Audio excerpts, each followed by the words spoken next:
opening, and we will start presenting. Okay, so I think you've done enough socializing. So, good afternoon, everyone. This is again one of the things that I'm presenting instead of Matt. I think he's done his fair share of presenting quality content, so it's my turn. Today, I'm going to present GTK, which is a library for you to make graphical user interfaces for mainly Linux, but also it's compatible with Mac OS and Windows too, in case you ever need to port something. So let's get going. So let's talk about what a widget toolkit is, right? You might be wondering, oh, widgets, I know what widgets are. They're things on my phone that I put on my lock screen. But no, it goes beyond that. So a widget is basically a, what's it called? An element, a visual element that you can use in your software. So this could be like a button, it could be a, okay, just quick note, this is just not part of this. But if anyone wants to take a picture of anything, feel free to do so. We don't have any officers here to take care of them. Back to the thing, okay. So this could be a radio button, this could be checkboxes, this could be scroll bars, all of that, those are widgets. So a widget toolkit basically has all of those pre-made for you, and you can just import the libraries and just start putting things on your canvas, right? So, okay, it saves you a lot of time because they're usually pre-styled, they're pre-configured, they have an interface. It crashed? Okay. I think it's just Firefox. I think it's just Firefox. Everything Yeah. else is fine. Yeah, this is still recording. I know, weird. Yeah. All the windows will open up again. Okay.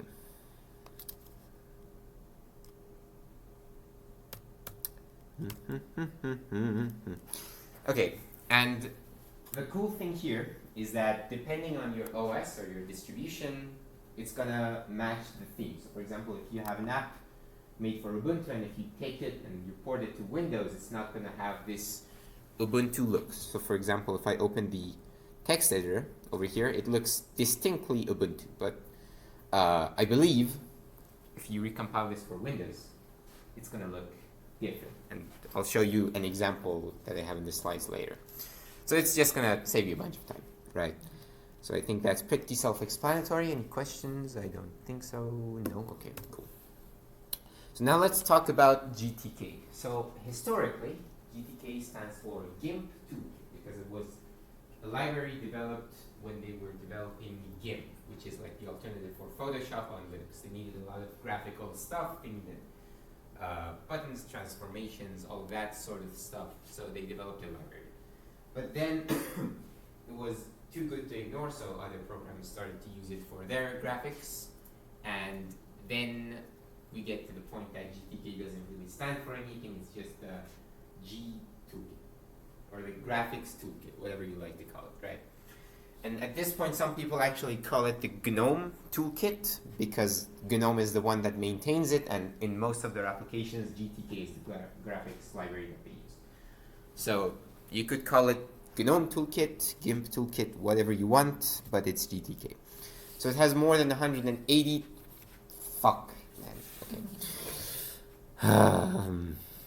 restart Firefox. Good. We're having a really flavorful Linux experience here. Okay, slideshow. Okay, it doesn't take that long to restart. Right, so it has more than 180 different widgets, which gives you an idea of how flexible it is. It's written in C. It supports both X11 and Wayland for those who are familiar with these terms from the previous workshops. It supports Quartz on Mac and WinAPI on Windows. The latest version, which is what most of the applications that you'll be contributing to, especially if it's GNOME, will be using, is GTK4, which I think was released in 2019 or 2020. But there are also still programs that use GTK3, which even in GNOME's ecosystem you'll find some of those, right? And here's a quick note. GTK3 is also referred to as GTK+. Because originally, when they wanted to move to GTK3, they were like, okay, this is the one version, and we're going to keep maintaining this, so they used that terminology, but then they moved to GTK4, so we have two names for the same thing. So GTK has bindings for a bunch of languages, and bindings means that it's like you can use those languages with GTK to develop GUIs. So okay, I'm just gonna treat it like a normal event at this point. So obviously, since it's written in C, it does have a C binding. So if you want to program in C, which not a lot of people do, you can use it.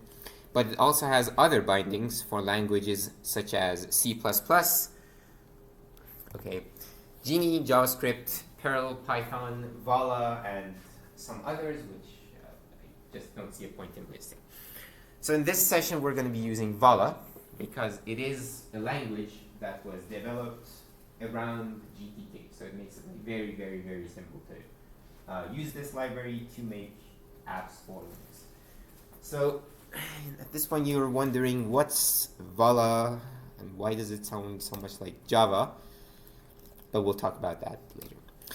So let's see what's made with GTK, right? So if you open, okay, if you're on Fedora or on Ubuntu, you're both going to be using the GNOME desktop environment. So the GNOME desktop environment, a lot of its default apps are written in GTK. So for example, the File Explorer, this is in GTK. These are all widgets. This is a widget. This is a widget, and so on. So you might be noticing that, hey, you know, okay, these look very familiar in terms of the looks and the elements and that sort of thing. And same goes for something like even GNOME Builder, which is an IDE developed by GNOME. See how they look so similar? It's because they're developed using GTK. And they do look kind of nice, not gonna lie, so that's an advantage. So there's a bunch of GNOME stuff. There's GIMP, which still uses it, and some others, which, I mean, you'll find them in the wild as you contribute. So to take a look at a lot of the widgets that GTK4 offers, there is a package, and the package is called the GTK4 Widget Factory. You can install that using your package manager, which I'm sure at this point you're very familiar with. And once it's installed, you can just launch it from the terminal, and it's basically going to be a demo of every single widget that they offer. So it's going to look very convoluted, but it has everything, right? So I'm going to give you 3 minutes to get this done, like till 5:18. And in the meantime, I'm just going to launch it here as well, so you guys see. So I'm gonna just launch GTK4 widget library, or sorry, widget factory, and it's gonna give you something like this. So let me know if you want to see that presentation. But it's gonna be something like this, which has like every single type of widget. It has these bars and these loading screens and the video player, scroll bar, all the title fonts, small text, big text, tabs, and pages, whatever you can imagine doing in GTK. So if you ever want to know what's possible, this is possible. So menus, whatever, right? So I'll let you guys do some exploration, go move around the UI, see what it has, get excited a bit, and then we'll move forward. And I'm here if you have any questions.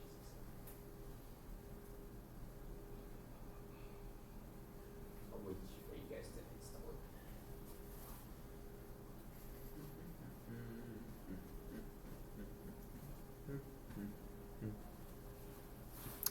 This is still recording, right? This didn't crash. No, it didn't. Never thought OBS would be more stable.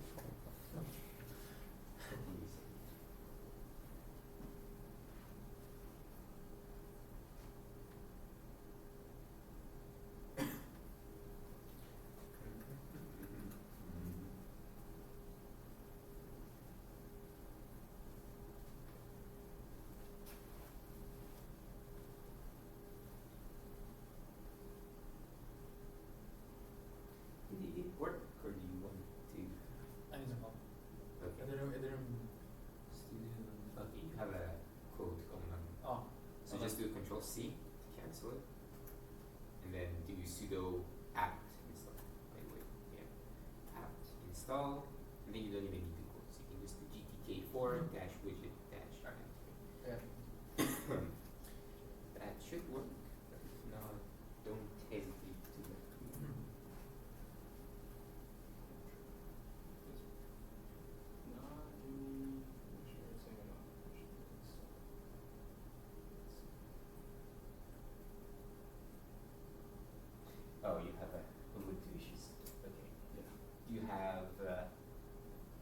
died.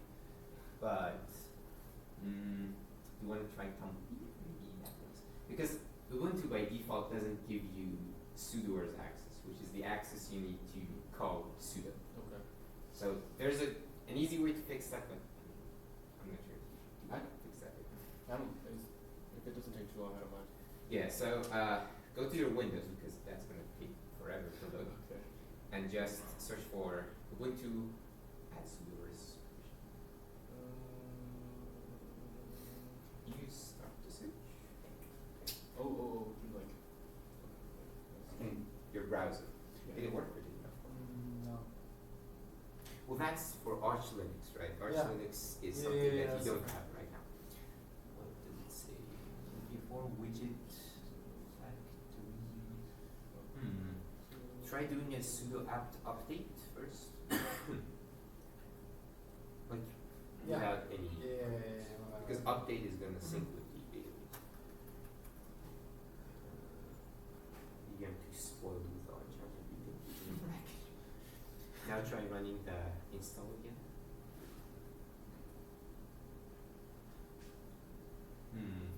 Okay. Same thing? Can I try something? Yeah, go. If that doesn't work,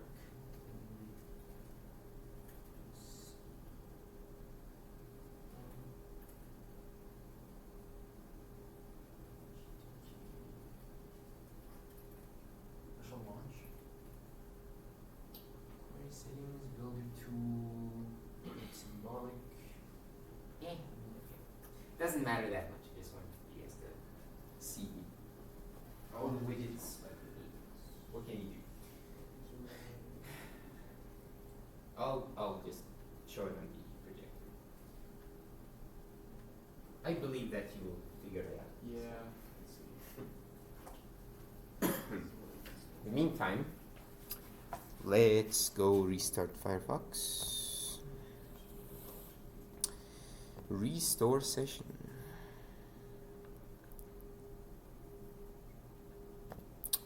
Very nice.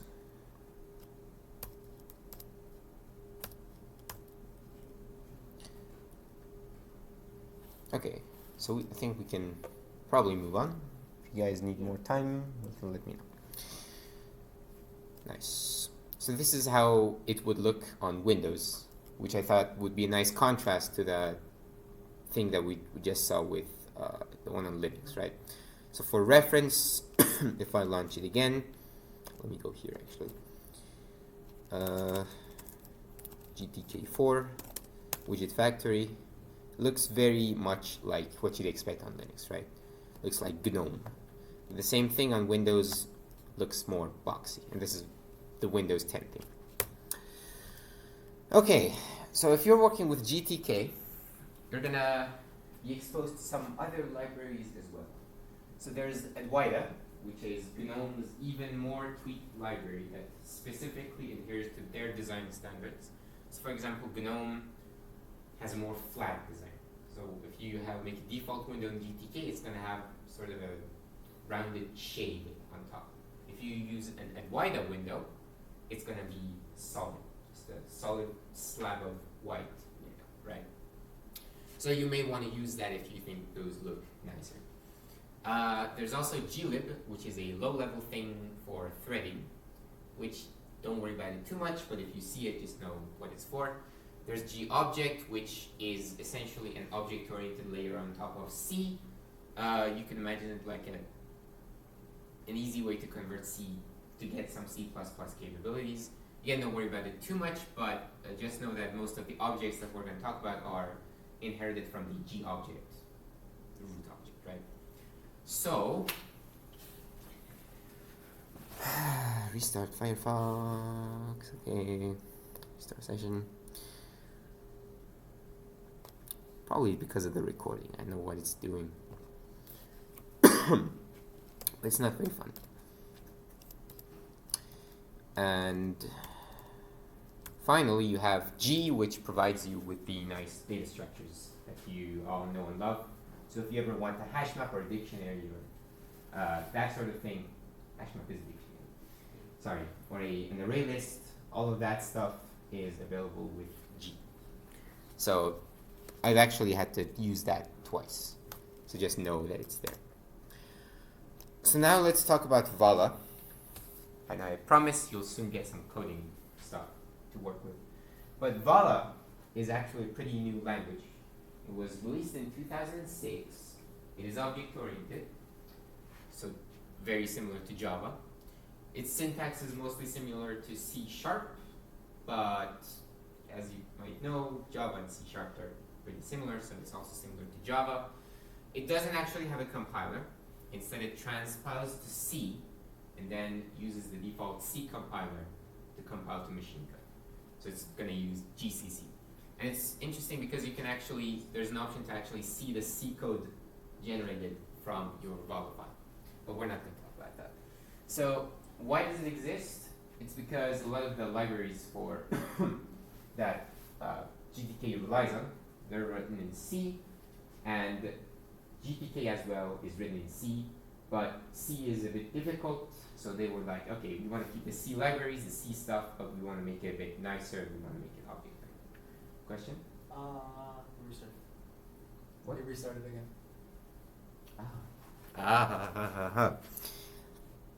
Indeed. So the point being that if you know Java, you should pick up Vala very quickly. So why are we using Vala?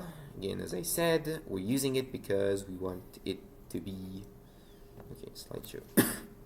It's pretty easy to use with GTK. So for the supported editors, there's GNOME Builder, which is an IDE developed by GNOME. There's VS Code, there's an extension for it. There's also a language server, but it gets annoying very quickly, especially if you're new to a language, right? You want to code in peace without everything going red all the time. There's also Vim and Emacs, there's also Atom, there's like 2 more, but nobody uses those. So just know that the support is kind of there. So now let's start with your first GTK project. To run this is, so GNOME Builder, which is the IDE developed by GNOME, they really want to make it as easy as possible for contributors to get into GNOME contribution. They've made an IDE that makes it very easy to develop such applications. So if you don't have GNOME Builder, you can install it using your package manager. Now for this, if it's not in your package manager, it's also available on FlatHub. So if you open your software application, you can install it through there. And that is almost always going to work. So you can try that. Once you do have it installed, you can follow these instructions and you'll get a hello world page like that once you build and run.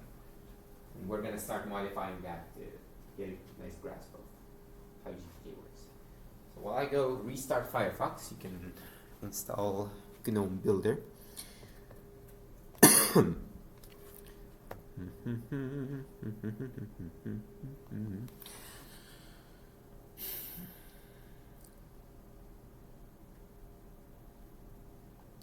Slideshow, GTK, yeah, okay.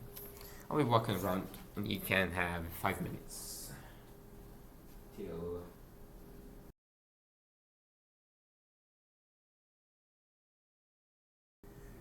you're gonna have just that as part of the main UI for your program. So almost everything that you're seeing is gonna come from that.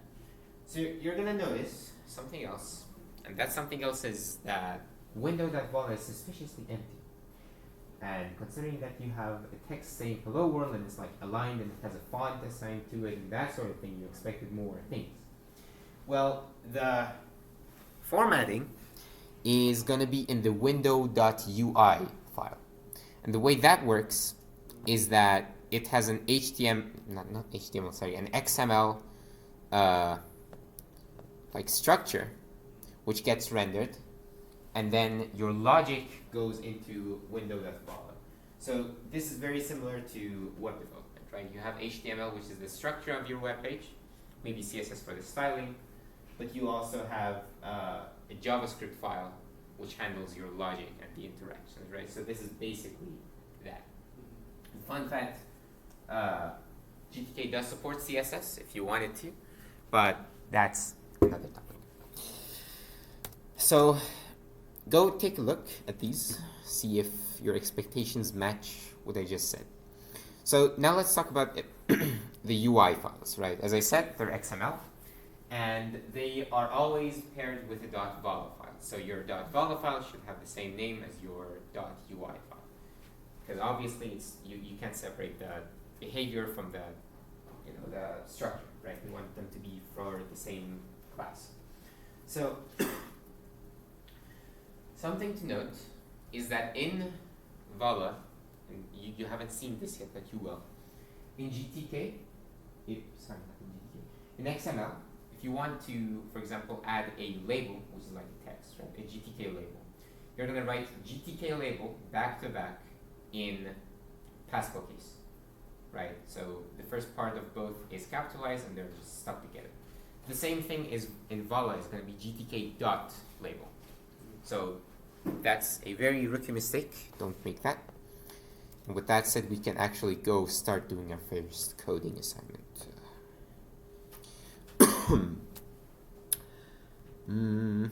Okay.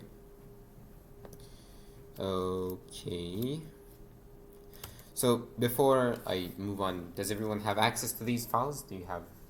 Can you like open them, look at them? Nice. Because what we're gonna do is we're gonna look at them. So let's talk about some basic XML syntax for those of you that are not familiar. So you have tags which have a name. This is the opening tag. This is the closing tag. The content goes in between the tags. So if you could have a box, and that box could contain a bunch of text, and then somewhere in there you could have a button, and inside the button you have like other stuff, right? So that's that stuff, the content goes in between here, and then some attributes can go in the opening tag. So let me actually open the builder on my side right now. So what we're going to look at right now is this one. So if you start from the top, you can see that there's a lot of object tags.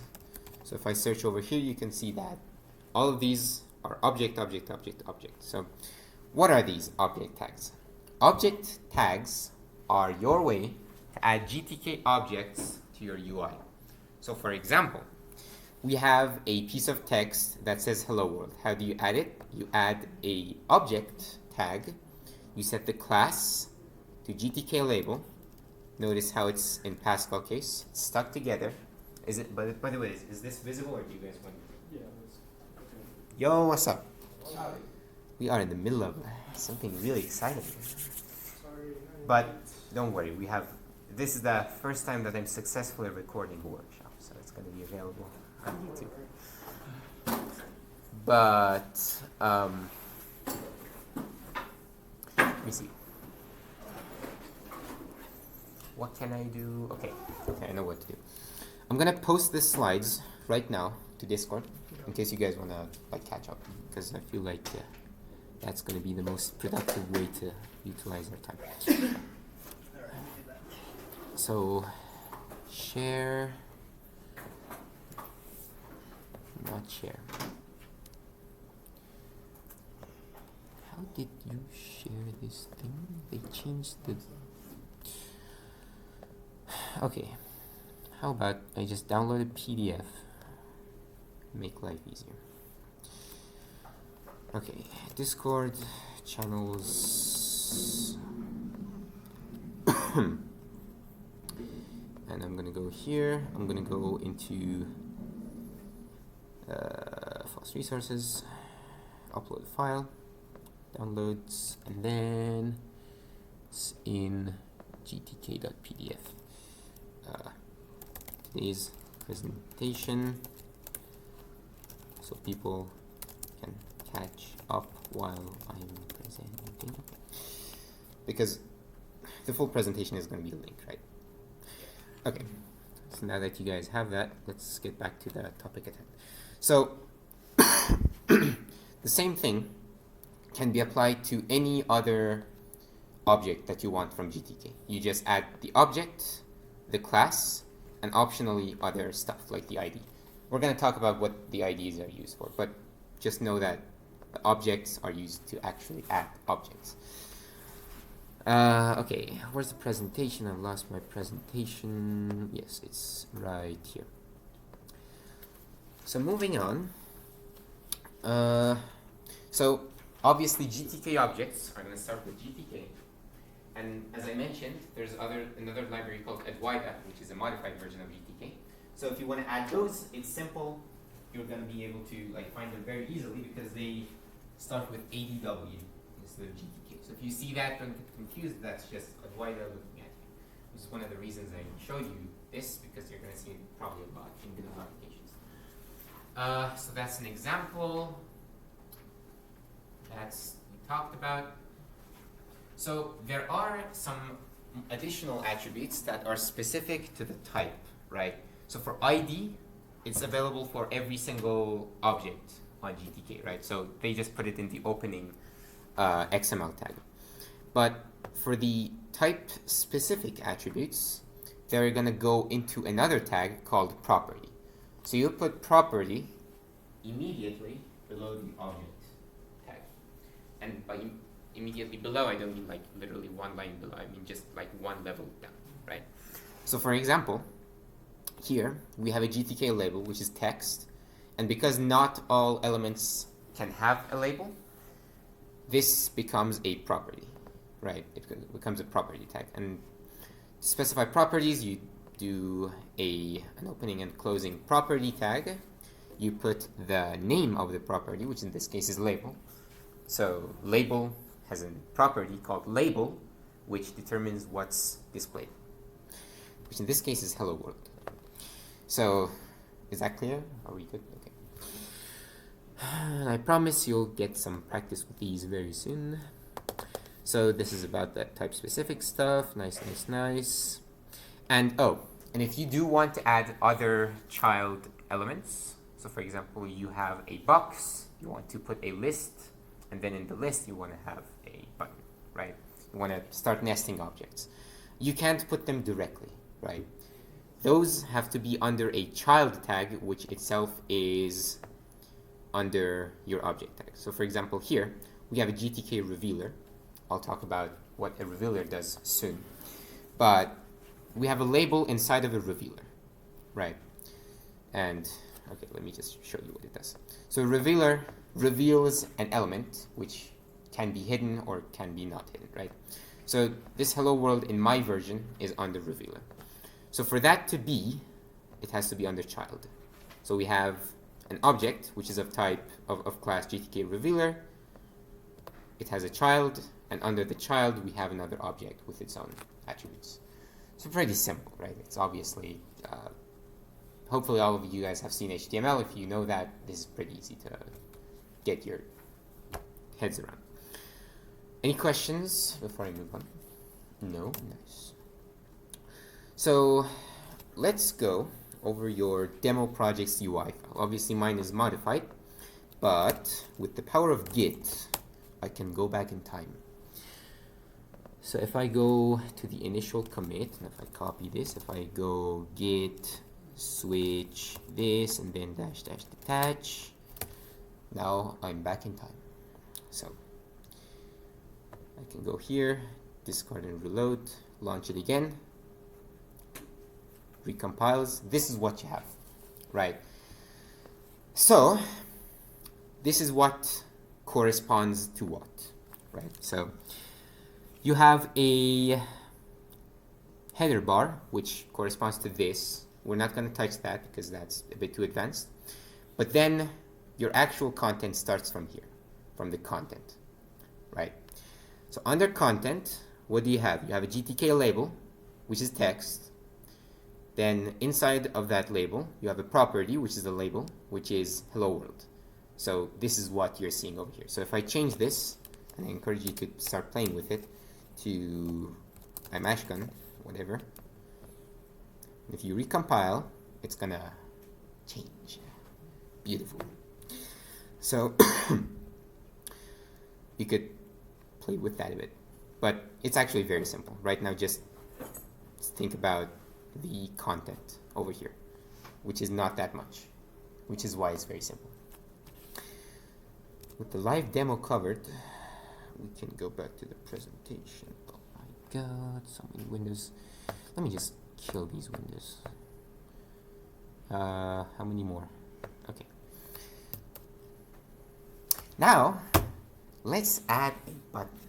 And I encourage you to follow me as I lead. So to add a button, we're going to do several things. We're going to transform from this to this. We have to do the following. So the first thing I'm going to do is to wrap everything inside of a box. Why do I do that? Because content can only have one child. And for that to like group everything into one child, you use a box. A box is literally just a container, nothing more, right?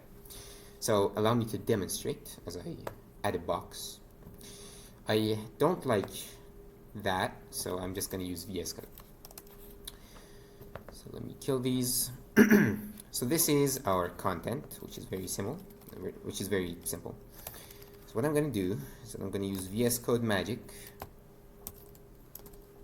to add a child, and then in the child I'm going to add I'm going to add an object and then a child. So that way GTK label falls under a child, which falls under a new object class.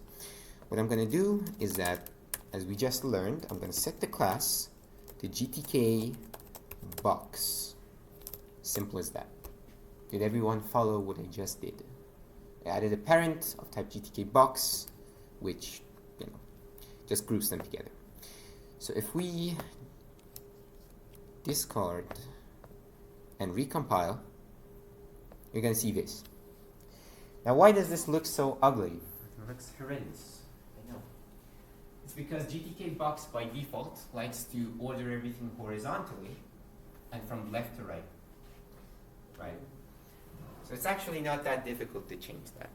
Let's say now we want to change it such that it starts ordering things from top to bottom. What do we use? We use object-specific parameters. Right? So I'm going to have a list of parameters for box that you're going to use a lot. But for now, trust me, bro, I got this. So what we're going to do is that we're going to go under box, we're going to add a property, and we're going to add a name. In this case, it's going to be orientation. And we're going to set it to vertical. So that's how you add properties. Hopefully this doesn't give me an error, because it's just one line. But if you recompile, you're going to see that it starts ordering from top to bottom. Beautiful. So has everyone followed up until here? This is what I have. I can give you guys more time if you want. And just to highlight what I've done, this is what's going on. So, quick question. Yes. Orientation, that's a part of the GTK toolkit? Yes. Oh. This is not HTML. Gotcha. That's why it's different. Mm. The markup is written XML with some special stuff. Wait, so this is XML then? Yes. What? XML tweaked for GTK. Oh, okay. I see. Yeah. This whole, actually HTML is an extension of XML. This whole tag system is the XML specification. Oh, okay. I see. So that's why. So, what would have happened if instead of vertical you had done horizontal or something? It wouldn't change because it defaults to horizontal. Oh, okay. I see. Yeah. So I'll show you where you could look for the docs to see what's the default value for everything by the end of the workshop. We have time, right? Oh shit, we have 30 more minutes. I have to speed things up. Are we up to speed, gentlemen? Yeah, okay, cool. Now let's go do the next thing.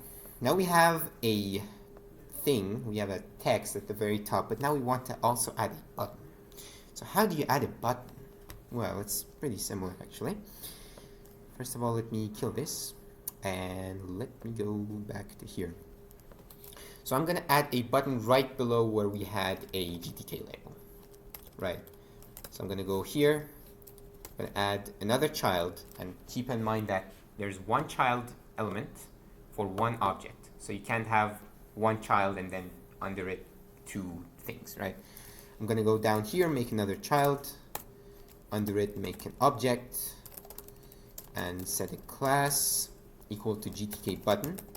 See, it's pretty intuitive. You just do GTK and then the element name. And then what I'm going to do now is that I'm going to add a specific property, because as I said, not all objects have the same stuff. But in this case, it's the same thing, because it's just text inside of the button, right? So you can add the property with name label, and the content, you could say I'm a button. And now you have a button right under your GTK label. So we run this. Now we have a button. And you can notice that it takes the whole width, because as I said, GTK box is a one-dimensional element.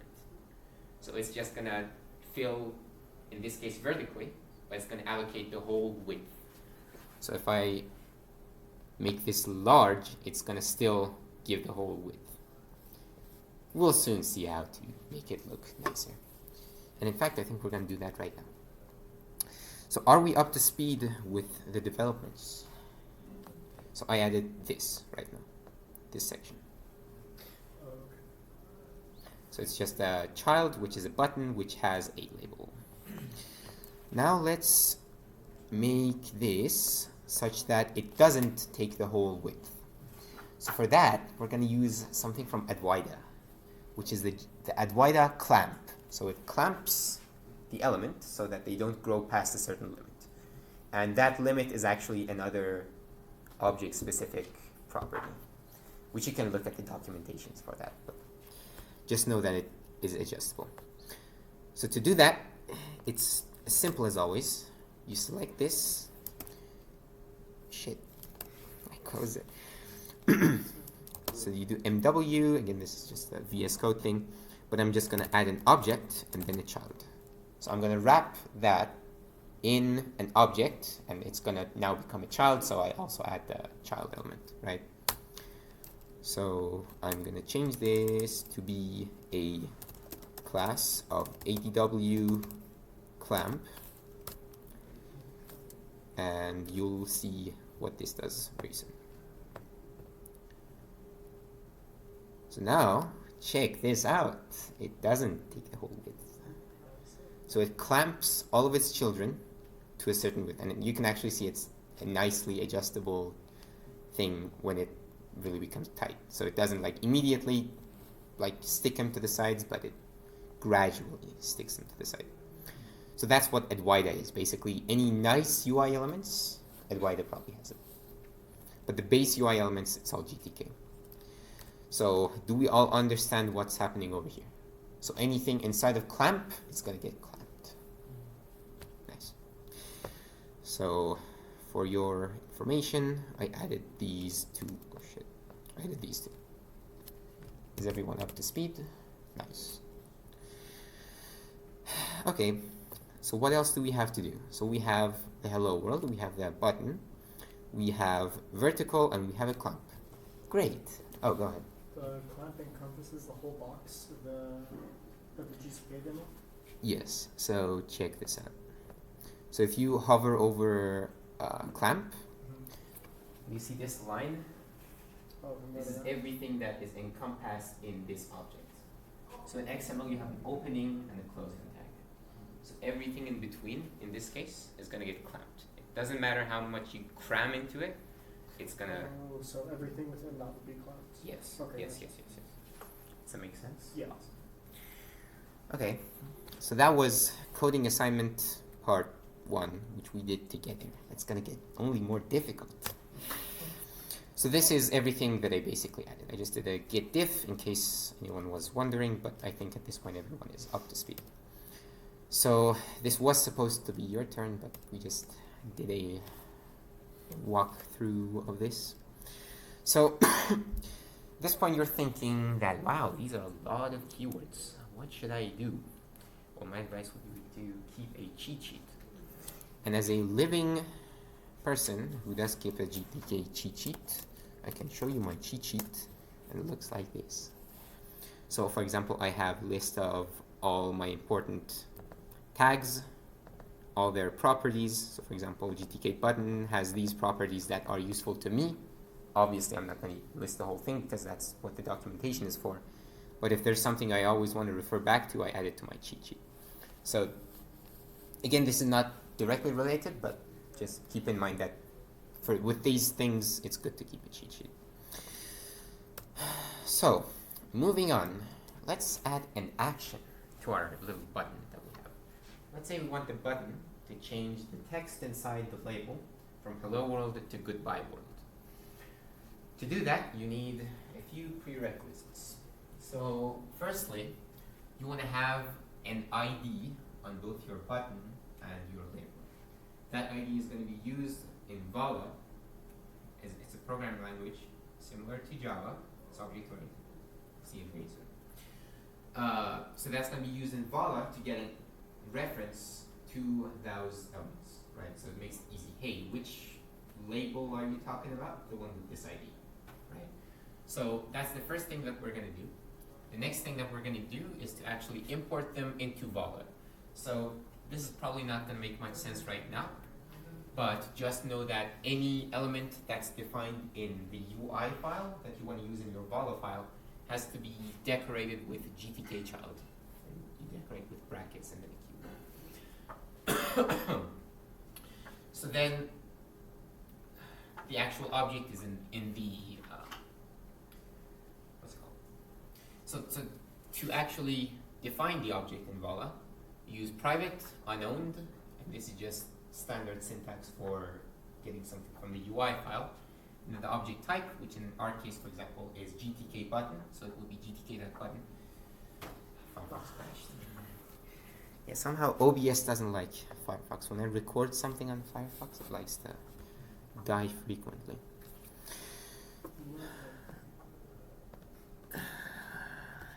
Okay. And for example, so here's a full example of how this would work. So you put GTK child, private unowned, GTK.button, and then change your button, which is the ID of that button. We'll add that to the UI very soon through that ID thing in the opening tag of the object. Another thing that you should know is GTK callbacks. So callbacks are a way, and this is kind of the opposite. So GTK child was a way for you to for you from Vala to access things from UI, but GTK callback is a way for the UI file to access methods from the Vala file. So if you want a method to be accessible inside of your UI file, you put a GTK callback decorator. And this will make sense shortly. But any questions about the conceptual things? No? Okay. So I've made these changes that I've talked about to make this function happen. So you're going to notice several things. First of all, this. Okay, let's first talk about the ID changes, right? So we had an questions. Okay. So we had an object class GTK button, which we added together right now. What I did is that I just added an ID. I just call it changer underline button underscore button. And then we'll talk about this after we talk about this, right? So now we're in Vala and we want to get the reference to that button because now we want to actually give it the functionality. We use GTK child, private unowned, GTK dot button. Notice this dot. Remember how I told you in XML you don't put the dot, you just do GTK button. In Vala you do put the dot. So you put the dot button and then the ID. So it's going to be a variable that basically it's the variable name that's the same as the ID. It's going to take the variable name, it's going to look for the ID matching that. So that's going to give you a reference. And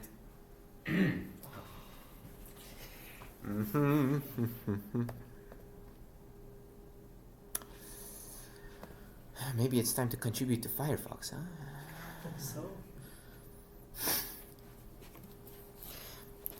Okay, where were we? Okay. And this is the method that is actually going to make the change, right? So we have a method that is GTK callback, so it's accessible inside of XML. We call it update label, and what it does is that it takes the label. Okay, I don't think I mentioned this, but I had previously added an ID of label to the original hello world text. So if you're confused, don't be. It's literally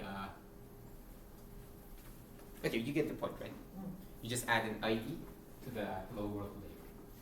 So we're getting a reference to it here.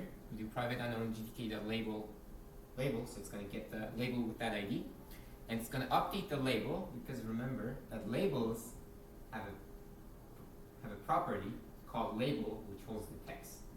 I know it sounds stupid, but I didn't design this. So you're going to set that to, wow, it's a whole chain of failures.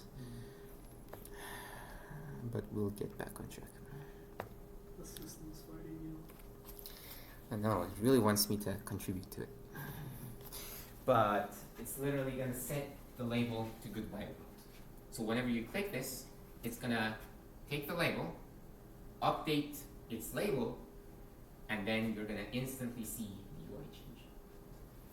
Again, sorry because I forgot that you guys didn't see this, but it's the gist of it, right? So now let's go and start making these changes. I could just go forward, but Quick question. Did you explain the signal portion? the signal portion. Oh shit, no. Oh, yes, good point. Good point. So buttons can have signals.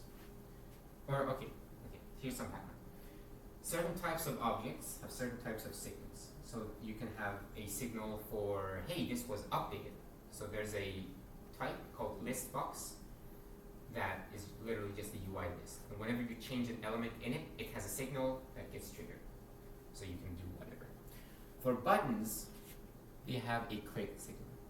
So whenever you click a button, it's going to trigger that signal.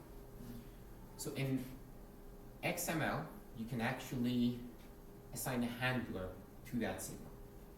So that handler should be a method that is decorated with GTK callback. Oh. So it can access this. So long as But go on. so long as signal or as with GTK or with GTK callback, I guess.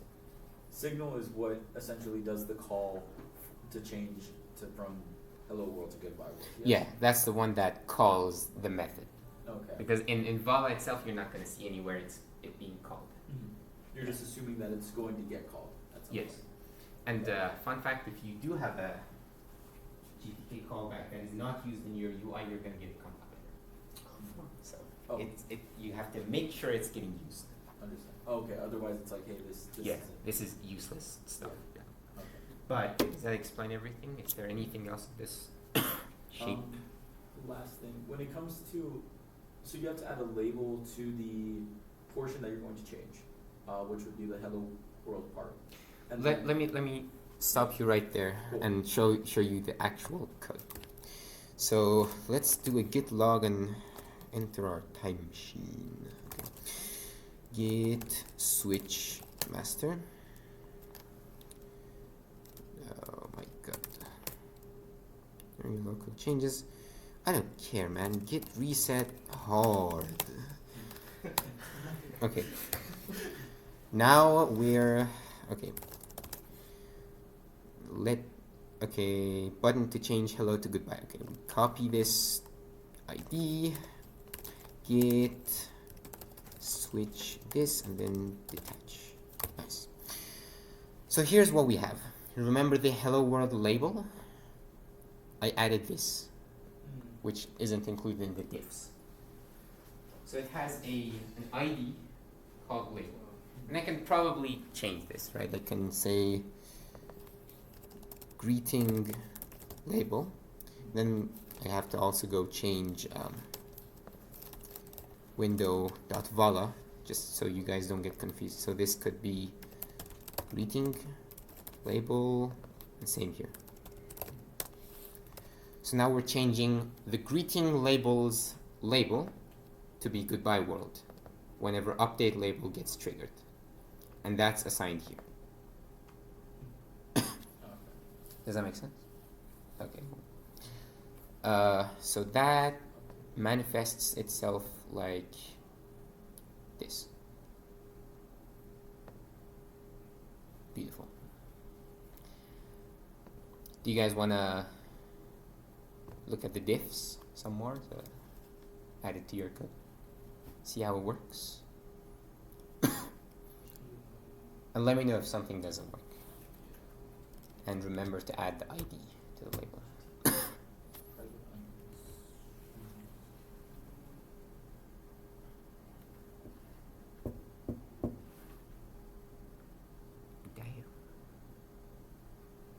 So,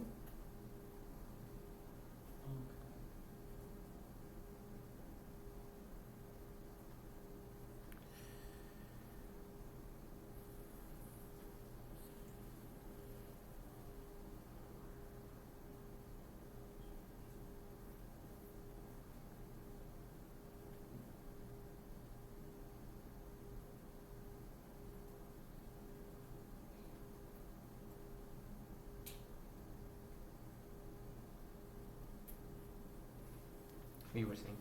oh, I was going to say, as for the the portion with Bala, where it goes to the changer button, right? Where you add that label. Without that portion for the GTK child, the button doesn't exist. No. So it's literally gonna throw you an error. Gotcha. Because, so you might imagine that in Java, if you do something like this, it's gonna be initialized to null by default. But that's where the unknown comes in. It says that, hey, I'm not initializing anything, or like, what's the other word? When you don't Declare? Yeah, declare. Yes. So I'm not declaring anything. I don't own this, Yeah. but I am using GTK child to get a reference to it. Okay. So if you omit this, and if you change this to like private, Mhm. this is just gonna become a null. Okay, so. Yeah. Go ahead. A couple of errors. Let's- Well, It's telling me I have extra. Firefox is fighting. Yeah. Let's see. So let's Firefox. okay, you have to wrap this in HE child. So this is the title bar, this is content. Are you indenting properly or is it okay, that's gonna make it really interesting. But basically you have to wrap this in the child because this is content, and then you need child, then inside child you put object. Yeah, that indentation looks Yeah, no, interesting. it's. But that should fix it.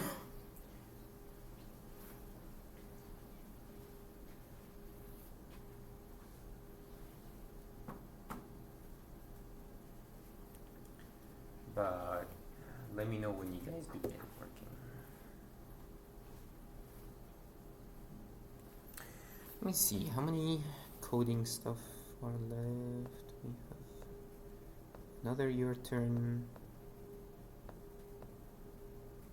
Okay, yeah, I think we could squeeze. If we ditch the other coding assignment, we could.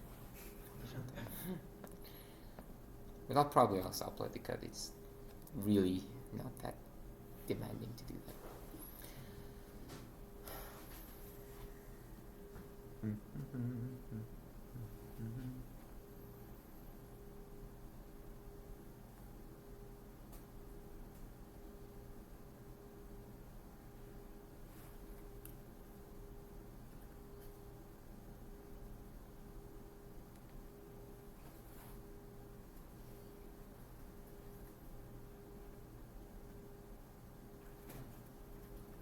Are you interested in seeing another code snippet? Yes. Okay.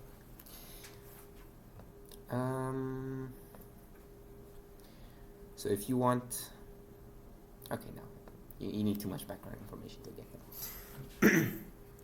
that. Okay, so I feel like it's a good time to move on because we have 10 minutes left. So I'm gonna start picking things up a bit. So here are some more basic widgets for you to know to just get started. So right now we know about GTK label, which is just text, and GTK button, which is. But you also have GTK. Okay, we know about GTK box. But you also can have GTK entry, which is like a text input, something like, hey, you know, input your first and last name. You could use GTK entry. You could use GTK bin, which is literally GTK box, but it only takes one child. There are specific use cases for that if you want to like absolutely make sure nobody else has anything besides the only child. There's GTK spin button, which is a nice way to like put incrementing or decrementing numbers. So it looks like this. So it's a number, it has a plus, you can increment it, you can decrement it. There are ways to limit it, there are ways to set its step size, so on and so forth. You can make it decimal, you can make it an integer. Oh, come on, man.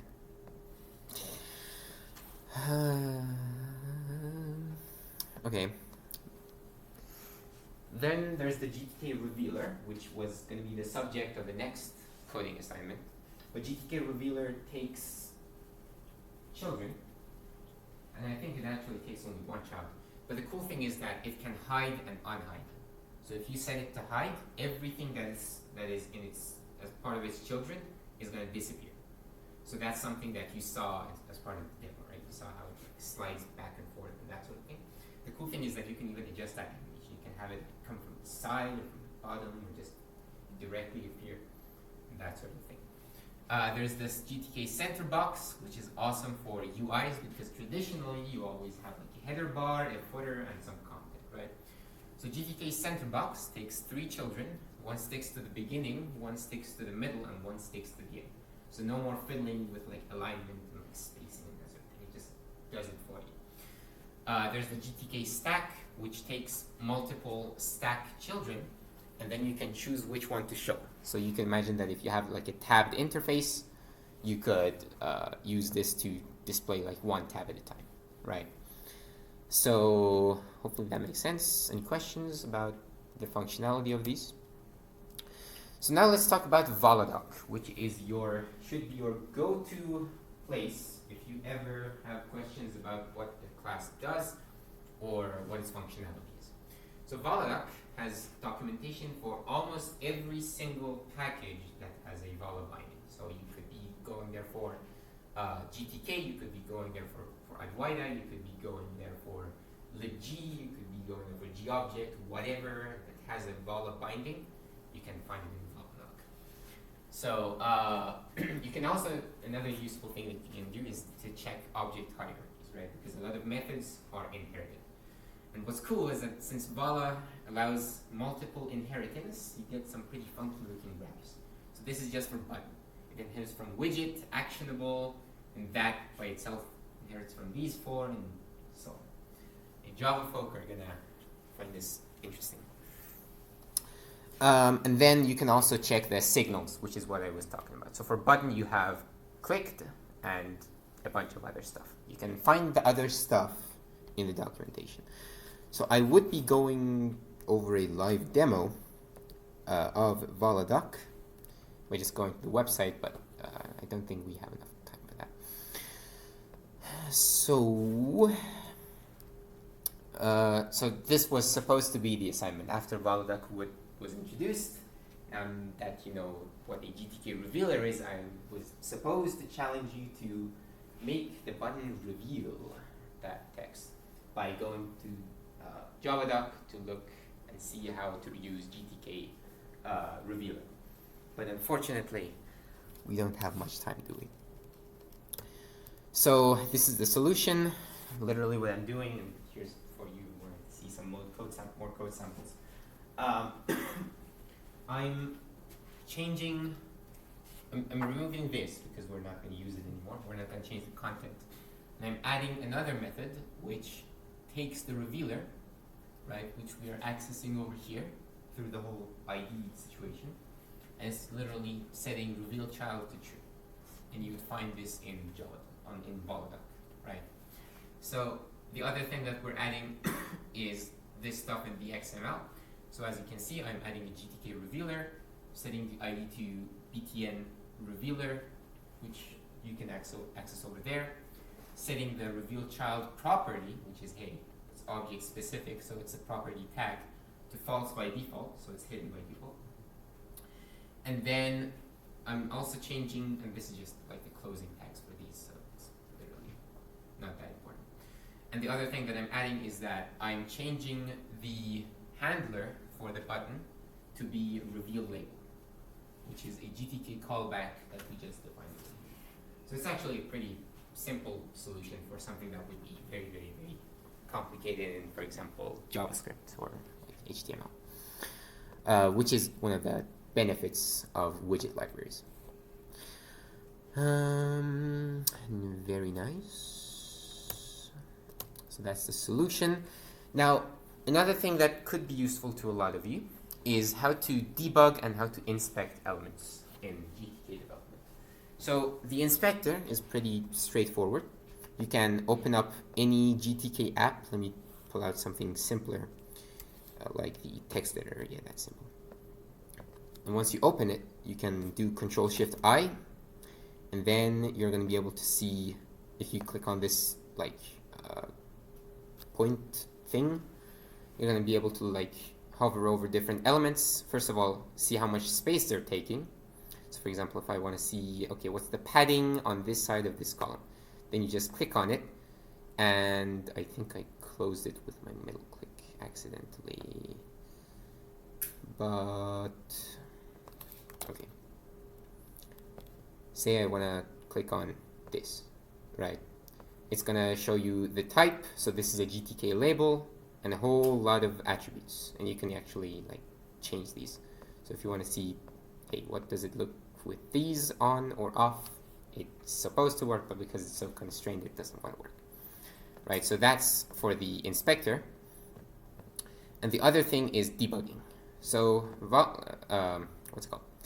GNOME Builder allows you to set breakpoints. So if you go to Window, and if you want to, for example, set a breakpoint here, you can just click here, and then up here, instead of the normal play, you click on the drop down and say Run with Debugger.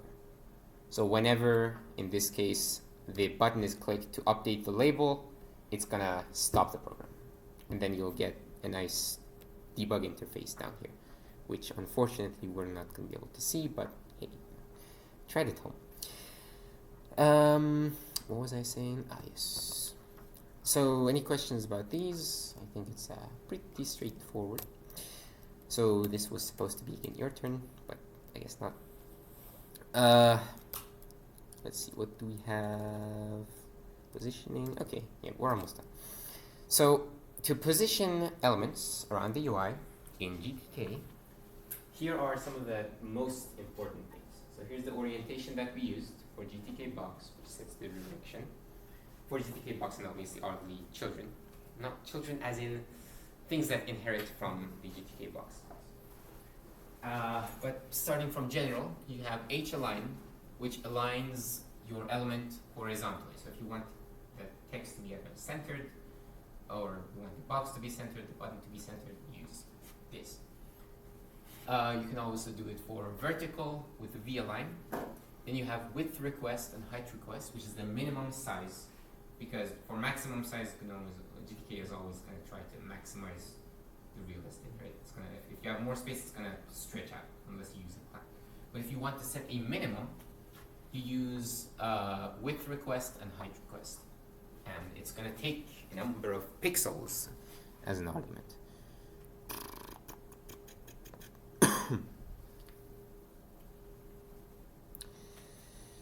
All right.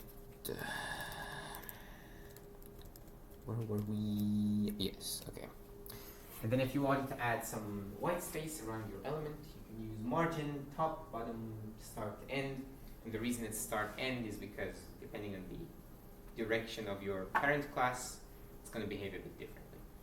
So, but it's literally one attribute for every direction, right? So if you want to have like 10 pixels of space at the top and 20 from the left, you could get that. And again, all of these go in the property tag. There's orientation, which we talked about. There's spacing, which is actually very cool. So obviously, we all know that GTK box is a one-dimensional element. if you want to have the same spacing in between all the elements of that box, you can use space. Quick and easy. No need to fiddle with the margins, which we talked about earlier. Super convenient, unlike Firefox. Okay.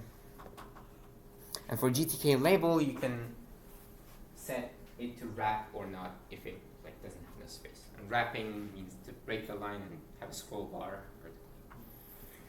So that's useful stuff. No, not your turn. We don't have time.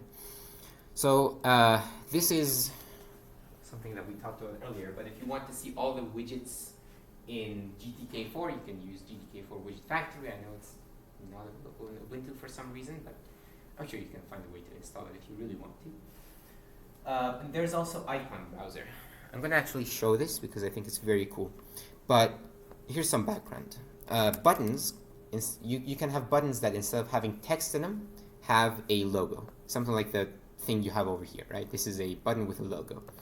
So to browse all the logos, you can just use the Icon Browser, which, hey, you know, every single logo offered by GTK is here. So you can have like icons for calling and then ending your call, touchpad, mouse, Wi-Fi, whatever. So like this one is the same one that they use right here. Hey, good stuff. And okay, that's it for this section.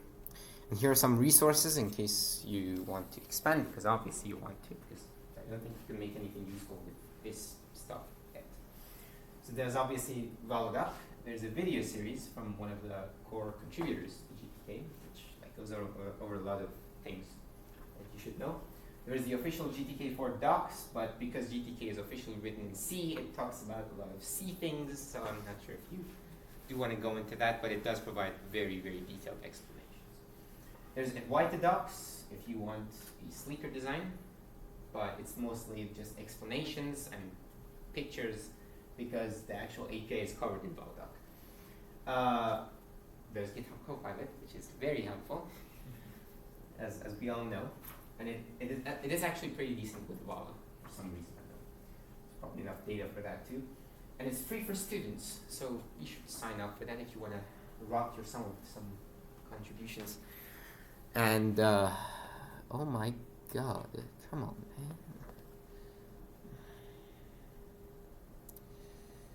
man. Don't look at my schedule. And obviously fixing small issues is the best way to actually have the motivation to keep learning. So I strongly advise you to go contribute. Okay, that's pretty much it. But for one announcement, if you know any technologies that could relate to open source contributions, let us know and we can let you present. You don't need to be an officer to present. This is an open source club, so you know, in the same spirit we want you to contribute to the club, just like the club contributes to your knowledge base. Yes, so just let us know. Presentation is going to be on Discord. Join us if you haven't. And yeah, that's it. Any questions? Why Firefox? So on Linux, there's Chrome, which sucks even more. Yeah, there's Chromium, which doesn't have any Google services, Yeah. so no password syncing.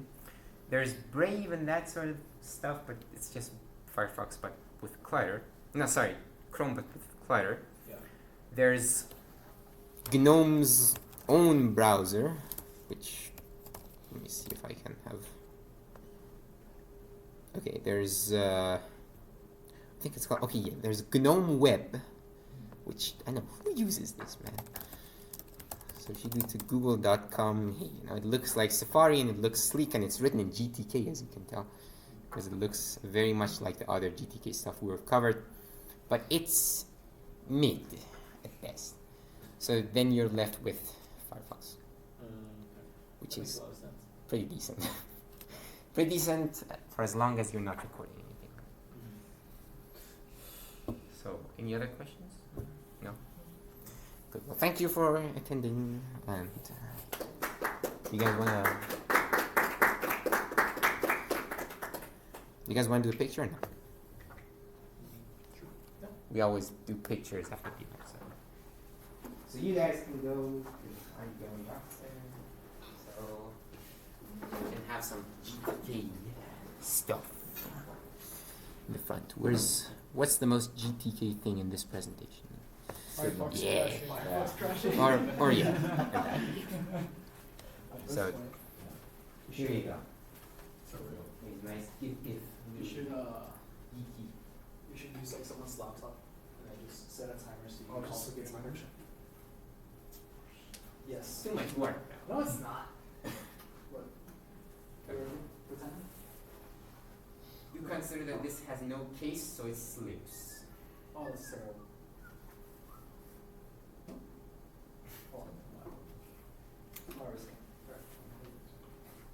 Oh, So Google has some of the most awful UIs. Yep, I see it. Oh, might have looked directly into the light. And then now is You could It's a mistake. have a very wide smile such that it appears that your smile is so wide that your eyes are closed. So I'm like, I got it. So I'm overjoyed at Firefox crashing. oh my god! Perfect moment. Did you see the Firefox crash or did you say it and then it crashed? I like to. No, he I like to said see it and myself then- as a prophet. A quarter of a second later, it died. I have a special connection in Firefox. I'm ready once you are. So, just set this up. Okay. So let me slideshow this. I guess not. We'll have a good old pickaxe so you get computer science and he posts it. No. But I'm serious. Whenever we don't do the pickaxe, they don't post. So. Alright, I think we got it. Yes. Okay. Let's see. Cool. Yes, indeed. Let's see. Did it look awful? Find out in the next Just 5 all of us seconds. blanked. Oh, wow. Firefox crashed. Oh, that's really good. Perfectly symmetrical. Nice. Cool, yeah. Symmetrical. Nice. Oh, look at that. Just go to like that. Oh, wow. I know. It's too good for a laptop held. All right. Time to go.